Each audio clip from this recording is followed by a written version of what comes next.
Nah, untuk materi yang akan kita bahas pada video kali ini, yang pertama ada DDL, Data Definition Language, DML, Data Manipulation Language, dan yang ketiga DQL, Data Query Language.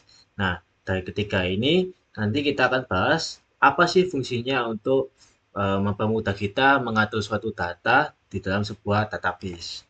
Nah, sebelum kita lanjut ke materi selanjutnya, berikut adalah alat-alat yang perlu diperlukan. Yang pertama, exam atau MAMP untuk menjalankan server MySQL. Dan juga yang kedua adalah MySQL Workbench. Nah, di sini saya sudah menginstal MAMP dan juga MySQL Workbench. Langkah pertama kita setup terlebih dahulu untuk MySQL servernya. Oke, ini start otomatis. Oke, sudah selesai. Lalu kita jalankan MySQL Workbench. Misalnya kita buat connection baru, namanya eh, tes. Kita tes terlebih dahulu. Kita root. Oke. Nah, di sini kita sudah berhasil mengkoneksikan MySQL Workbench ini ke server MySQL kita. Kita klik OK. Kita klik sini. Nah, di sini ada beberapa tampilan. Yang pertama ini schemas untuk membuat database. Yang ini untuk query. Nah, oke, sekarang kita masuk ke DDL atau Data Definition Language. Nah, definisi DDL. DDL sendiri adalah singkatan dari Data Definition Language yang artinya adalah bagian dari SQL atau perintah dari SQL yang menyediakan perintah untuk mendefinisikan struktur basis data yang bertujuan untuk mengelola struktur database untuk membuat, menghapus, dan memodifikasi suatu basis data. Nah, di sini ada tiga perintah utama dalam DTL. Kita akan menggunakan create, alter, dan juga update. Oke, kita bahas yang create. Create ini digunakan untuk membuat objek baru dalam database seperti tabel, skema, index, view, atau fungsi. Nah, berikut implementasinya dalam dQuery. Yang pertama ada, ya kita bahas yang pertama dulu, yaitu ini ada create table, nama nama database-nya, terus titik, terus nama tabelnya. Nah, di tabelnya nanti kita akan memasukkan kolom. Ini namanya kolom. Kolomnya nanti isinya apa dan tipe kolomnya seperti apa. Di sini ada student ID, integer, not null, dan dia auto increment. Dan untuk dan di sini kita bisa menambahkan primary key untuk student ID-nya dan unique index untuk tipe data unik. Seperti itu. Lalu kita coba di Workbench.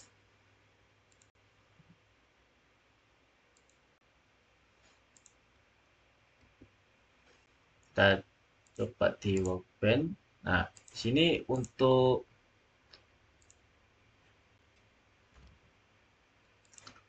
langkah pertama, di sini kita membuat database terlebih dahulu. Yang pertama, kita klik kanan, create schema. Nah, untungnya di sini kita mempunyai sebuah dataset, yaitu ketentuan data yang akan kita buat nantinya. Di sini ada 11 tabel. Nah, 11 tabel dan masing-masing tabel memiliki field atau kolom yang berbeda-beda. Ada dan memiliki ketentuan juga yang berbeda-beda. Nah, untuk di pertama kita membuat tabel children yang berisikan child ID, first name, last name, date of birth, parent ID, enrollment date, dan juga allergize. Seperti itu. Nah, pertama kita ke MySQL Workbench, terus kita kasih nama untuk database-nya daycare. Lalu kita klik apply. Oke.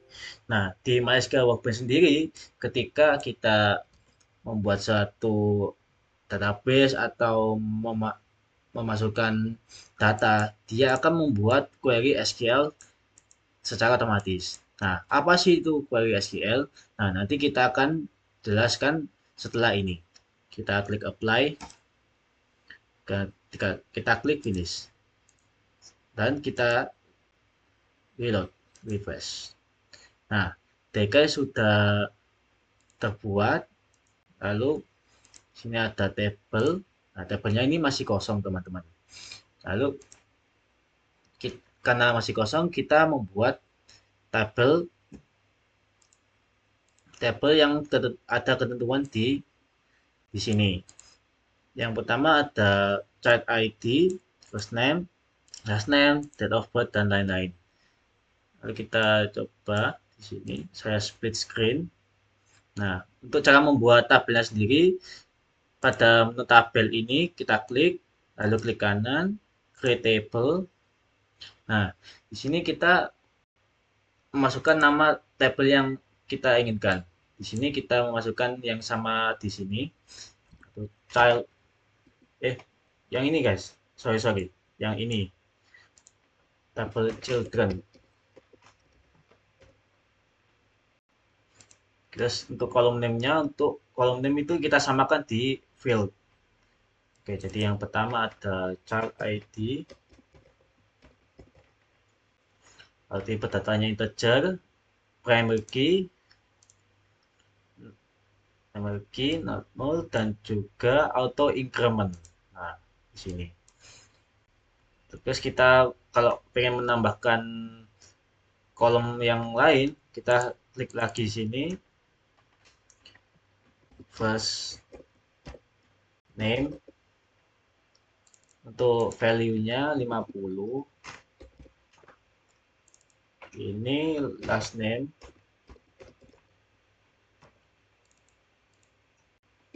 ini 50 juga. Untuk date of birth,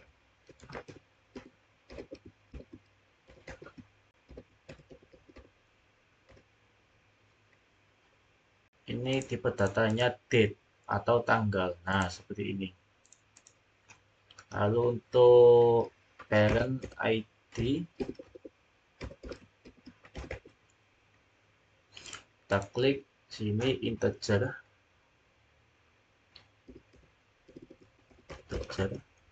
dan juga primary key. Lalu di sini ada enrollment,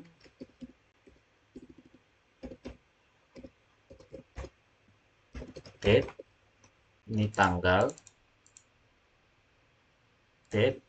Nah, di sini ada alergi.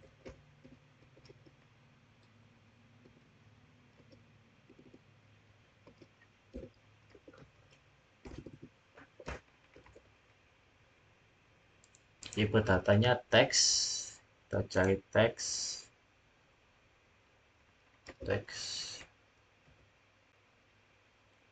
Nah, sini untuk value-nya bebas, ini saya pakai 225. Kita klik apply.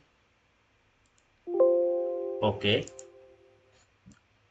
Kita klik apply lagi dan finish. Lalu kita cek, kita refresh lagi, maka tabel children sudah terbentuk. Seperti itu. Nah, terus bagaimana kalau kita pengennya nggak di sini? Misalnya kita langsung ke query. Nah, caranya cukup simpel teman-teman. Yang pertama, kita klik ke query sini, ya.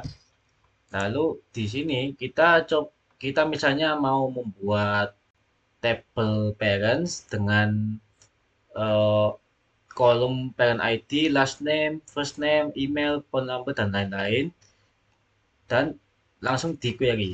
Caranya cukup simpel teman-teman. Yang pertama kita ketikkan create table, lalu ke parents, lalu kita buka kurung. Nah, di sini, oh ya, di sini jangan lupa untuk menambahkan nama database-nya. Misalnya nama database-nya daycare, maka tulis di sini daycare. DK parents. Lalu isinya ada pertama ada parent ID,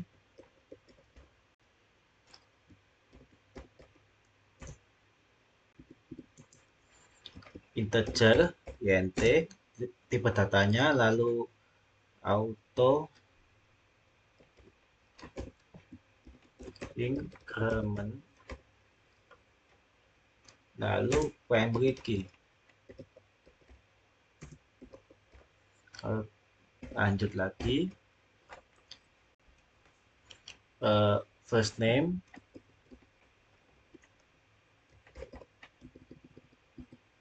kita copy saja, first name, tipe datanya varchar 50.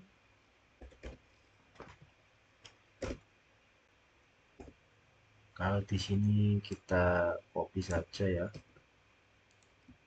Ini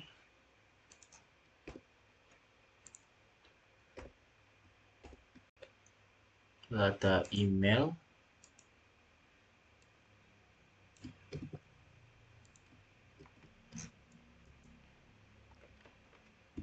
varchar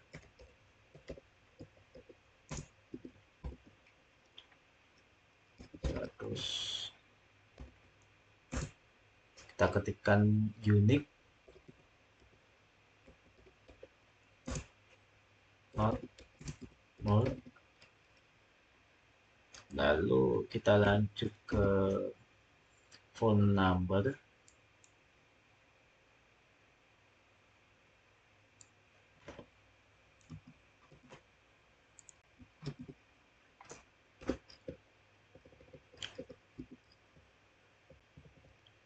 lanjut ke address,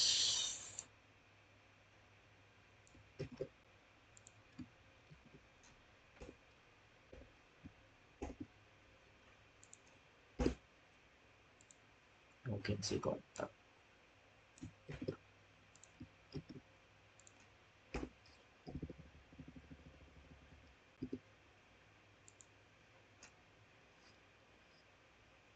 Nah, setelah selesai kita coba kan.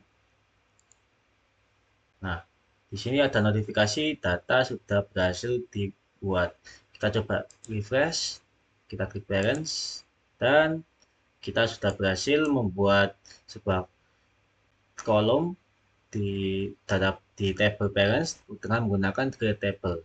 Nah, untuk langkah-langkah selanjutnya kita samakan saja dengan step-step yang kita jelaskan tadi sampai ke table ke-11. Nah, database-nya sudah berhasil kita buat dengan menggunakan kombinasi query yang sudah kita buat, yang sudah saya buat di sini untuk DK staff, classes, enrollment, attendance, dan lain-lain. Nah, sekarang kita akan membahas ke foreign key.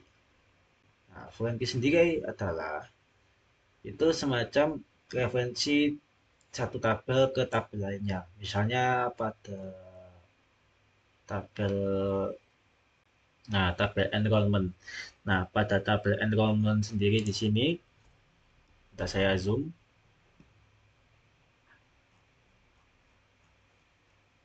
Nah, pada tabel enrollment di sini tabel child ID yang ada pada tabel enrollment nanti referensinya ke classes atau di tabel classes di sini. Nah, di sini. Nah, caranya bagaimana? Kita kita masuk ke Wildfire Workbench-nya. Kita cari mana tabel yang akan kita referensikan. Misalnya di sini kita masuk ke tabel enrollment.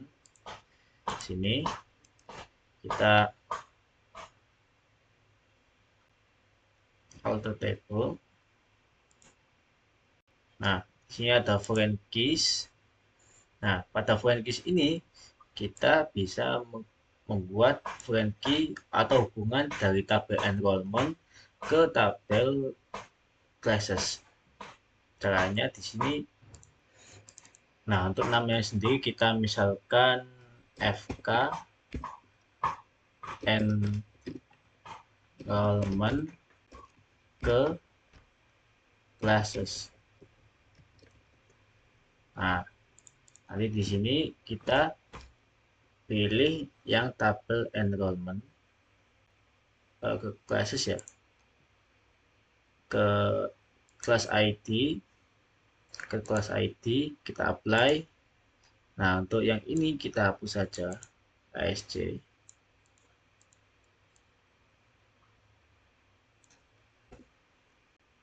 Apply. So, sebentar. Nah, finish. Sekarang kita lihat kita sudah berhasil membuat foreign key dari enrollment ke places. Nah, nanti kita implementasikan di setiap tabel yang memiliki referensi kolom atau foreign key. Misalnya pada tabel attendance, referensi ke children, dan referensi ke classes. Nah, untuk foreign key enrollment dan classes sudah berhasil kita buat. Nah, sekarang kita coba untuk mengimplementasikan foreign key di tabel-tabel yang lain. Contohnya misalnya di tabel attendance di sini ya. Kita coba. Ini kita close.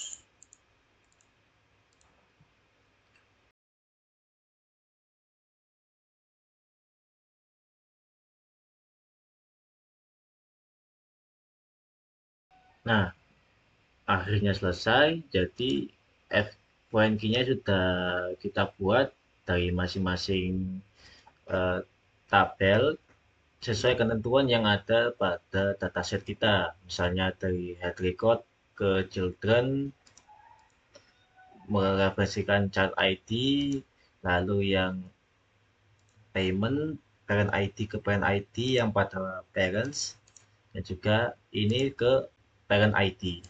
Seperti itu teman-teman.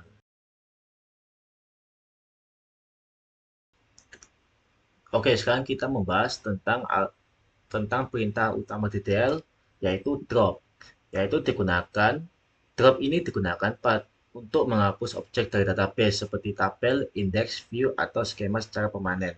Jadi misalnya kalau teman-teman ada data yang keliru, bisa di drop menggunakan perintah drop. Nah, seperti ini, misalnya ada database yang keliru, misalnya typo. Ini kita klik kanan, drop table, drop now. Langsung kita praktekkan ya. Jadi di sini misalnya nih di tabel meals ini ada yang keliru misalnya. Kita bisa drop teman-teman. Kita klik kanan, drop table, drop now. Nah, otomatis data meals-nya akan hilang. Seperti itu. Nah, sekarang kita masuk ke bagian DML atau Data Manipulation Language. Nah, definisi DML sendiri adalah data adalah bagian dari SQL yang menyediakan perintah untuk memanipulasi data di dalam tabel database yang bertujuan untuk memasukkan, memperbarui, menghapus, dan mengambil data dari tabel. Nah, untuk sintaks DML yang kita akan bahas pada kali ini, yang pertama ada insert, update, dan juga delete. Kita bahas pada bagian insert. Nah, insert digunakan untuk menambahkan data pada tabel. Nah, untuk sintaksnya seperti ini teman-teman. Jadi, pertama kita ketikkan insert into, lalu nama database-nya, terus nama tabelnya. Nah, terus kita buka kurung, di dalamnya kita tulis nama kolomnya. Setelah kita tulis nama kolomnya, nanti di bawahnya kita ketik values. Nah, di dalam values ini kita kasih isiannya. Di setiap kolom ini kita isi apa? Misalnya di student ID mau isi satu, first name Ardi, last name Arda, dan selanjutnya. Oke, sekarang kita coba di MySQL Workbench. Nah, di sini kita pakai table parents. Caranya kita klik kanan, select rows. Nah, di sini sudah terlihat di tabel parents terdapat banyak kolom. Nah, kolomnya ini masih belum ada isinya. Nah, terus kita isi. Kita ketikkan insert into parents. Terus nama kolomnya parent ID plus name terus last name, email, phone number, address,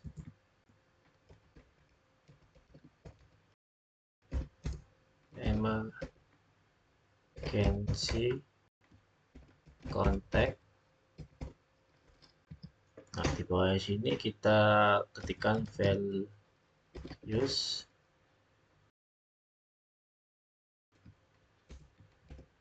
Nah, lalu di sini kita isi. Di parent kita ketik isi satu. Untuk first name-nya kita kasih nama Putih. Last name-nya kita kasih nama Wijaya. Terus emailnya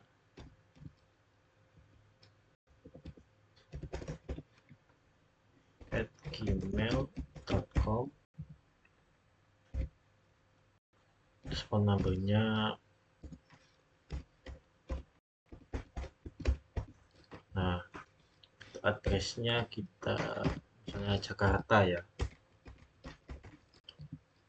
Emergency kontak kita samain aja sama ini, sama phone number yang ada ini. Kita copy, kita paste, dan jangan lupa titik koma. Lalu kita run. Oke. Ada yang error teman-teman. Parents.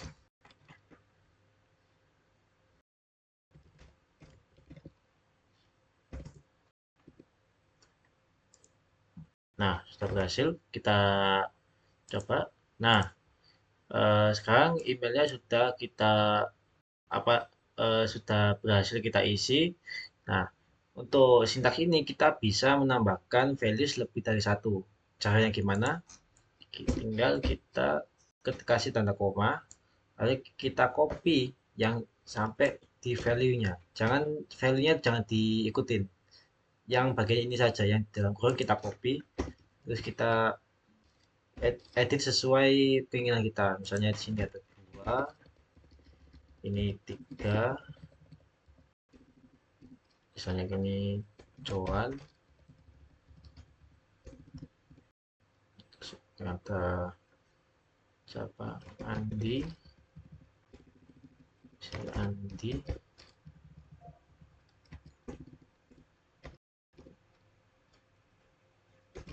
teks ini kita ganti Surabaya.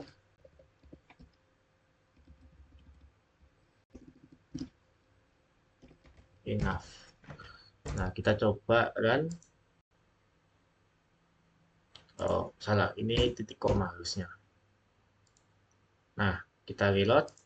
Nah, kita sudah berhasil menggunakan insert untuk menambahkan data di kolom yang sudah kita buat. Nah, kita lanjut ke sintaks yang berikutnya, yaitu sintaks update. Nah, update sendiri digunakan untuk memperbarui data pada tabel sesuai dengan namanya update ya. Ini untuk uh, apa namanya, untuk implementasinya. Jadi di sini ada sintaks, kita tulis update, lalu nama uh, nama database-nya, terus ini untuk nama nama tabelnya, nanti kita set date of birth-nya. Misalnya ini kita mau ganti yang ini, date of birth untuk yang data yang pertama jadi ke 2015, maka dia akan seperti ini teman-teman. Nah, oke, kita lanjut ke MySQL Workbench-nya. Oke, nah kita pakai yang kita baru aja kita buat. Misalnya kita mau edit yang di parent ID. Oke, kita pakai yang parent ID.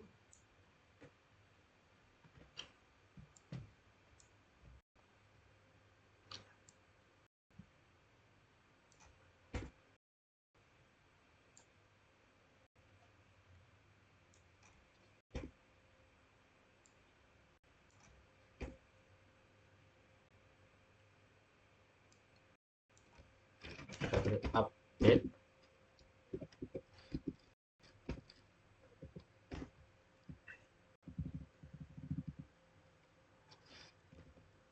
uh,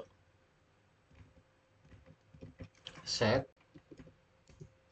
misalnya kita set phone number-nya ya.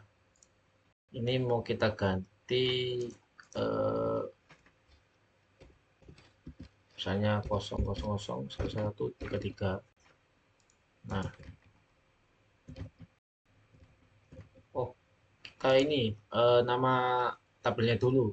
Jadi phone number,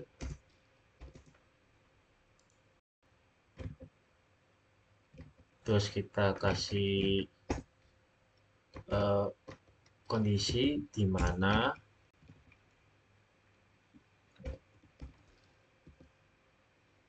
phone number, kita pakai yang brand ID aja ya, parent ID sama dengan 1. Kita coba, kita reload. Nah, kita sudah berhasil untuk mengupdate data dari query. Jadi yang bisa teman-teman lihat di sini, phone number-nya sudah diganti. Seperti itu teman-teman.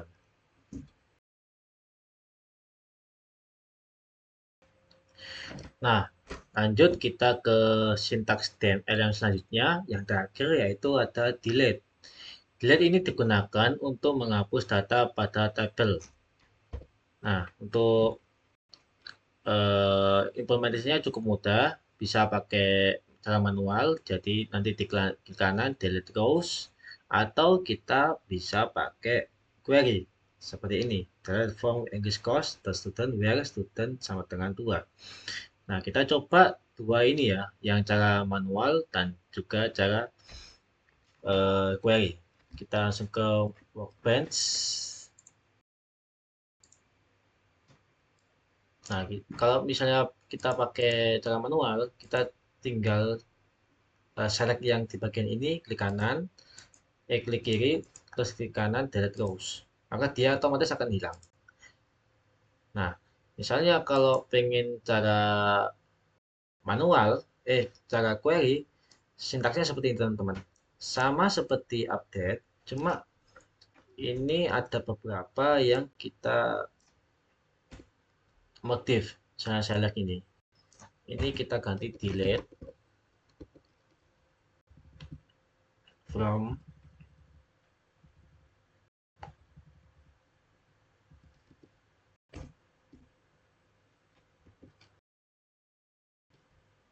oh salah, ini nggak pakai ini sebenarnya. Nah, terus where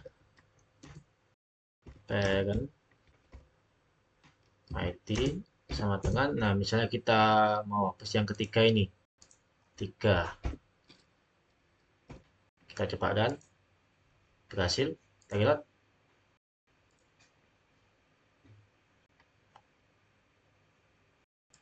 Coba yang the one first.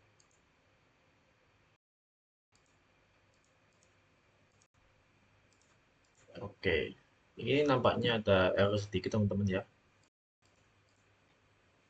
Coba kita pakai 2.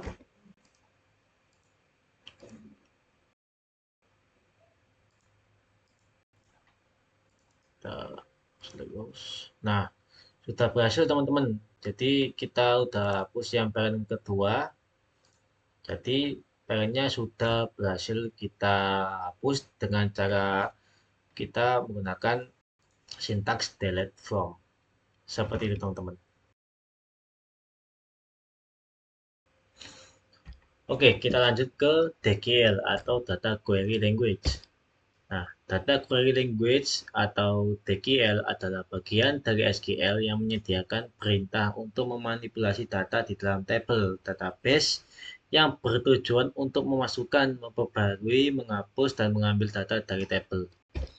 Nah, di sini kita akan membahas perintah-perintah apa saja yang digunakan dalam DML. Ada select, where, auto-by, limit, and or not, in between, like, any, all, dan case. Untuk yang pertama kita bahas select. Select di sini digunakan untuk mengambil data dari database, dari tabel dalam database. Nah, di sini ada eh, nama, oh kok nama, eh, sintaksnya. Jadi pertama sintaksnya yaitu select, bintang, from, English course, ke student. Jadi maksudnya di sini kita akan menseleksi semua yang ada pada tabel students. Kita coba di di Mockbench. Kita pakai yang feedback aja ya. Kita select rows. Nah, sebenarnya kalau misalnya kita pakai cara manual, dia akan otomatis menselect atau melihat apa saja yang ada di dalam kolomnya atau di dalam tabel. Tapi misalnya kita insert ya atau menambahkan data. Saya di sini saya ada data tambahan. Jadi saya kopas saja biar cepat. Oke, kita coba kan berhasil, kita reload. Nah, di sini kita lihat bahwa semua data yang ada pada select pada tabel feedback akan muncul pada uh, pada hasil output yang kita harapkan. Oke, kalau misalnya kita mau nampilin nih yang feedback yang baris ini doang, caranya gimana? Caranya kita pakai ini, select feedback.id.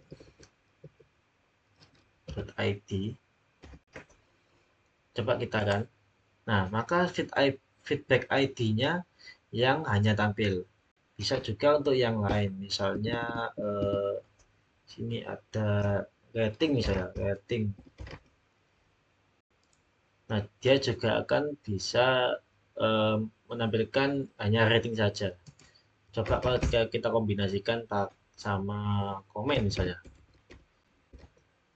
kita kan, nah memang 0 karena di sini tidak support seperti itu teman-teman. Nah, kita lanjut ke sintaks selanjutnya yaitu where. Nah, where ini digunakan untuk mengambil data dari tabel dalam database. Nah, contohnya sama seperti tadi, cuma di sini kita menambahkan where address sama dengan Surabaya. Jadi maksudnya kita akan menyeleksi eh, tabel-tabel mana saja yang akan kita inginkan. Nah, dia akan menyeleksi jika di dalam tabel address ini, kolom address ini isinya Surabaya saja. Nah, Kita coba langsung di Workbench.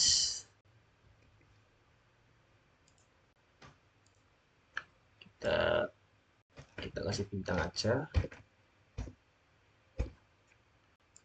Nah, misalnya kita cari ketika ratingnya 4 misalnya.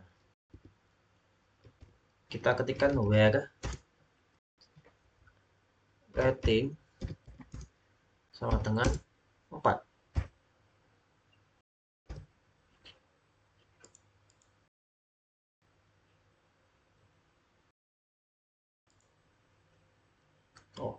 Oh, kita coba pakai yang ini aja ya. Rating parent ID aja ya. Eh,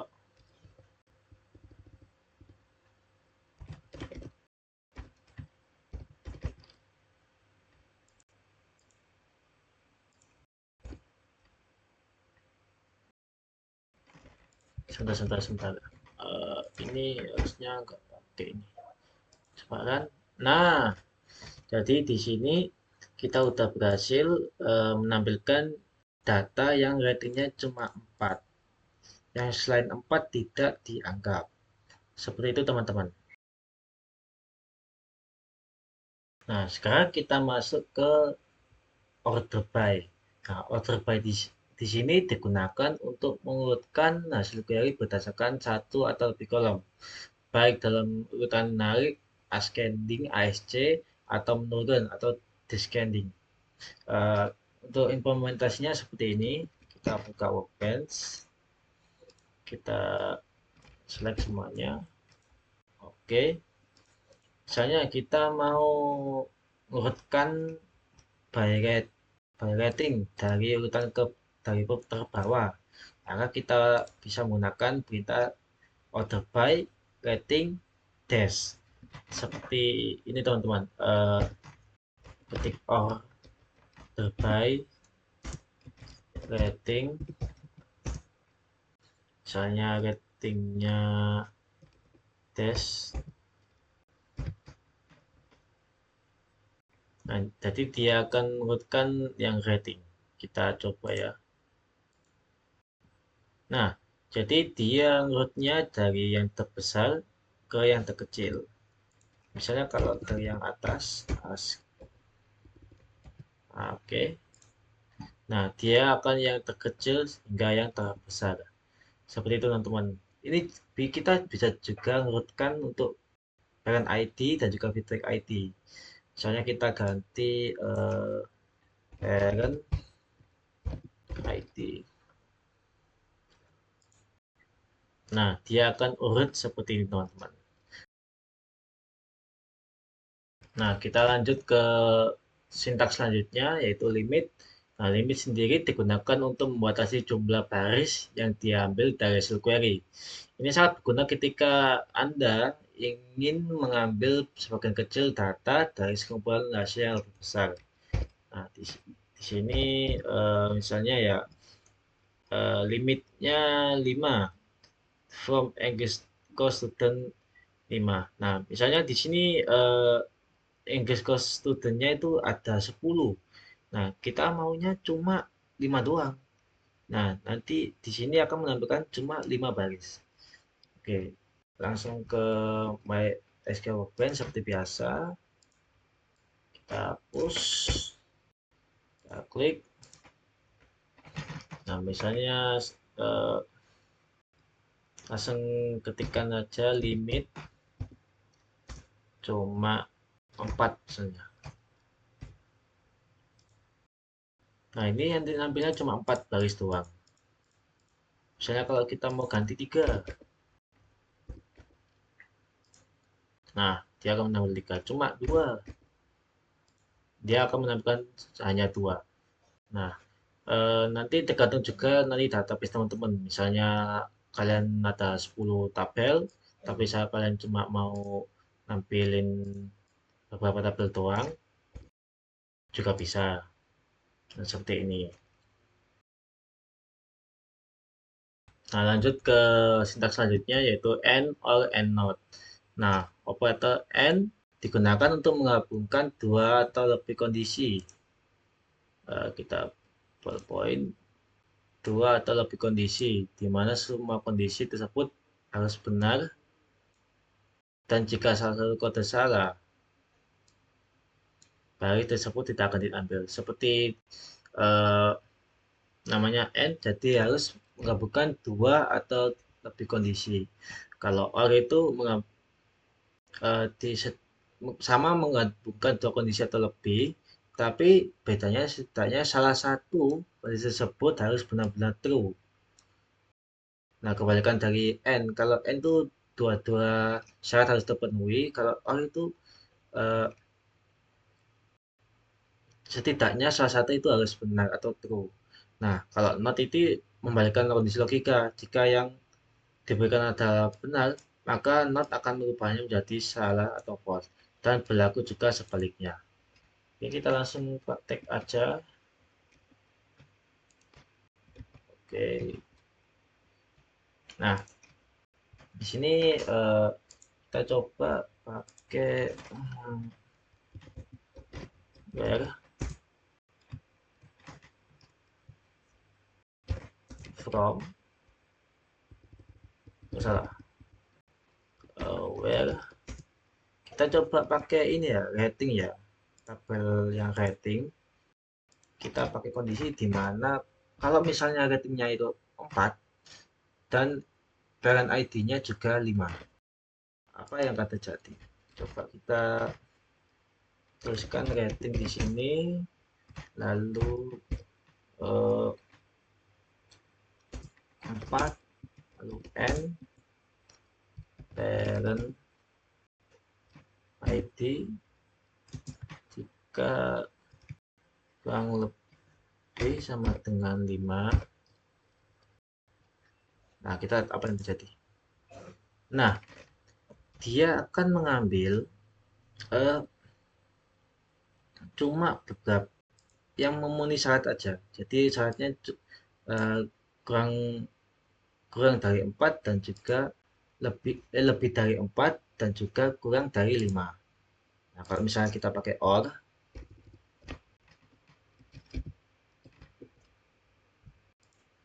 nah, karena dia pakai OR, dia itu mau apa namanya? Memenuhi dua-duanya. Jadi salah satu aja yang harus dipenuhi itu sudah termasuk true. Nah, kalau misalnya kita pakai not, maka sebentar. Oh, satu saja ya kalau not ya, lupa saya.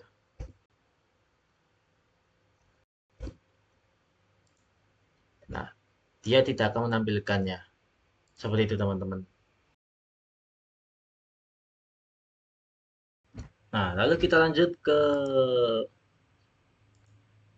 like, any, atau dan all. Like di sini digunakan untuk mencari plat tertentu pada satu dalam teks atau string. Bisa digunakan bersama dengan wildcard untuk mencocokkan karakter atau pola sebagian. Kalau any digunakan untuk membandingkan suatu nilai dengan citation yang dikembalikan oleh subquery. Any akan mengembalikan true jika setidaknya satu nilai subquery memenuhi kondisi yang diberikan. Nah, kalau all bekerja dengan cara mirip any, tapi bedanya all mengembalikan true jika hanya semua hasil subquery memenuhi kondisi. Artinya kondisi tersebut harus benar untuk semua nilai yang dikembalikan subquery. Nah, untuk sintaksnya seperti ini, teman-teman. Dari sini, misalnya ini, kalau di dalam first name ini, kita cari yang nama yang mengandung kata A. Nah, bisa pakai ini, eh, like A persen. Nanti akan muncul data-data yang namanya cuma A saja, yang mengandung kata A. Jadi ada Wanda, Natasha, dan juga Yahya. Terus ini kalau yang any, dia akan menyeleksi ketika umurnya itu lebih dari 20. Nah, misalnya ini masih belum apa namanya? Belum terseleksi.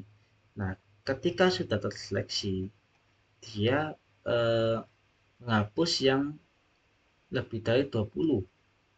Nah, ketika Seperti gini, ketika umurnya itu lebih dari 20, kurang atau lebih dari 20, maka dia akan tidak terseleksi. Seperti itu. Nah, kalau untuk all, itu kebalikannya. Nah, jadi eh, dia kalau misalnya di sini, maka akan seperti ini, teman-teman. Kita coba langsung ya ke Malaysia Workbench. Misalnya kita uh,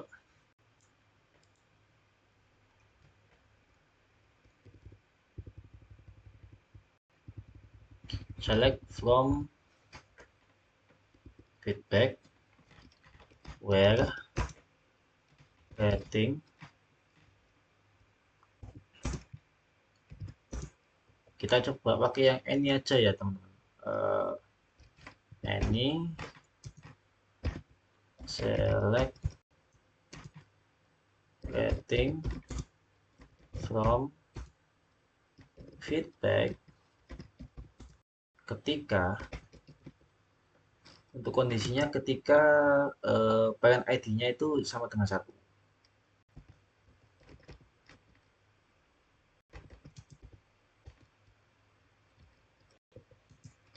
Oke.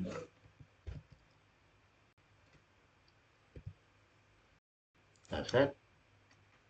Oh, oke. Ini daycare. Kita select. Oh, mungkin oh ya, parent ID-nya pakai underscore. Maaf.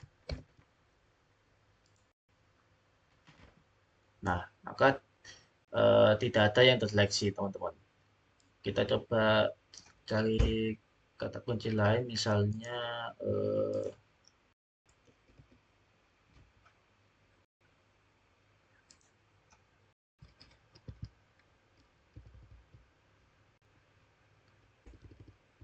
feedback ID.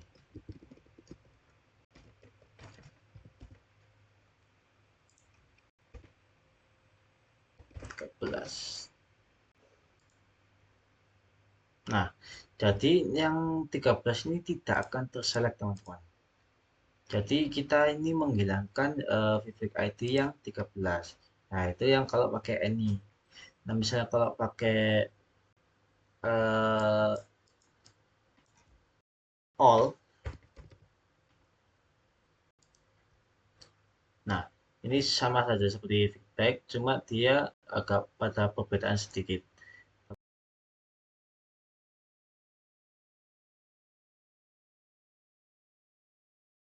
Oke, sekarang kita lanjut ke sintaks selanjutnya, yaitu case. Case ini digunakan untuk menambahkan logika ke query dengan mengevaluasi kondisi dan mengembalikan nilai tentu berdasarkan hasilnya. Nah, untuk sintaksnya seperti ini, teman-teman. Di sini, sebentar. Eh, nah, di sini kita seleksi dulu tabel mana yang mau kita pakai logikanya. Nah, terus kita ketikkan case, kita langsung kasih apa namanya logikanya. Ketika umurnya kurang kurang dari atau sama dengan 7 dan usianya lebih dari sama dengan 30, maka dia akan seperti membuat tabel baru. Tabel baru bernama Young Adult. Nah, sebaiknya jika kurang dari 31 dan lebih dari 45, maka dia akan buat isi kolomnya middle age adult. Nah, yang untuk selain dari logika yang kita buat tadi, nanti dia akan ngeprint all added adult. Nah, NS age kategori. Nah, punya NS ini digunakan buat membuat sebuah tabel baru dari from English course student, dari tabel student database English course. Oke, coba kita langsung implementasikan ke Workbench.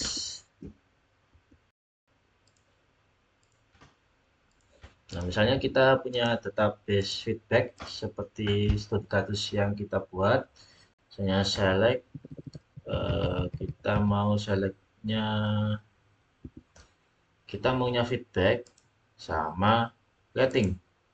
Nanti kita buat logika, kalau misalnya ratingnya kurang dari 4, maka puas. Kalau misalnya 3, maka cukup. Nah, kalau nanti buat di sini kita buat tabel namanya NS, atau status kepuasan. Nah, seperti ini teman-teman. Kita select, misalnya kita mau select feedback ID,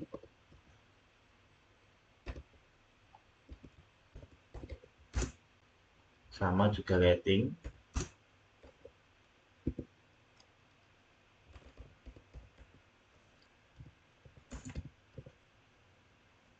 Sebentar,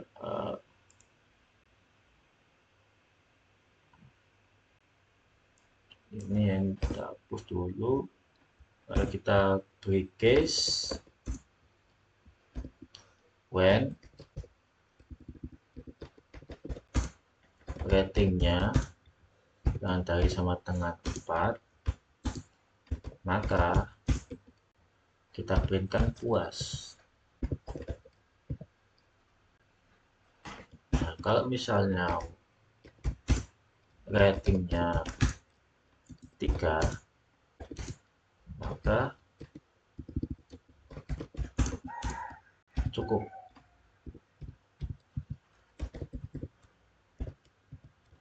Terus else-nya tidak puas. Terus kita buat tabelnya namanya status kepuasan from feedback ini.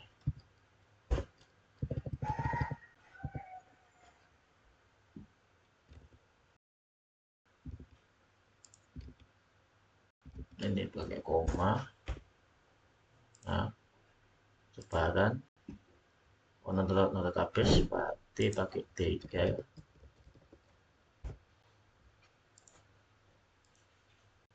Nah, di sini kita sudah berhasil menambahkan data atau tabel, dimana kalau misalnya ratingnya kurang dari 4 sama dengan puas, kalau misalnya 3 cukup, dan kalau misalnya yang selainnya maka dia tidak puas. Nah, di sini eh, rating menunjukkan puas, puas, cukup, puas, dan puas. Seperti itu teman-teman.